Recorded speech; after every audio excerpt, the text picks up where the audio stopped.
नमस्कार, तुम्ही बघत आहात प्रखर न्यूज। तुंगनदिगरमध्ये शाळा प्रवेशोत्सवाचा अनोखा उत्सव। शालेय मंत्री दादा भुसे यांच्या उपस्थितीत नवगतांचे पारंपरिक जल्लोषात स्वागत। बागलाण तालुक्यातील तुंगनदिगर गावाने शैक्षणिक वर्षाची सुरुवात एका स्मरणीय आणि प्रेरणादायी शाळा प्रवेश उत्सवाने केली आहे। पारंपरिक पद्धतीने पार पडलेल्या या सोहळ्याला शालेय शिक्षण मंत्री दादा भुसे यांची प्रमुख उपस्थिती लाभली। नवागत विद्यार्थ्यांसाठी खास बैलगाडीतून भव्य मिरवणूक काढण्यात आली।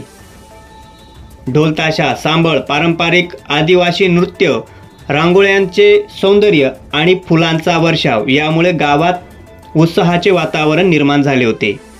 शालेय प्रवेशद्वारापासून तर मिरवणूक मार्गापर्यंत रंगीबिरंगी पताक्यांची सजावट यावेळेस बघायला मिळाली। या विशेष प्रसंगी महाराष्ट्र राज्याचे उपमुख्यमंत्री एकनाथ शिंदे यांनी देखील भ्रमणध्वनीवरून थेट या कार्यक्रमात सहभाग घेत विद्यार्थी, पालक आणि शिक्षकांना नवीन वर्षाच्या शुभेच्छा दिल्यात। प्रखर न्यूजसाठी सतीश कापडनीस, नामपूर।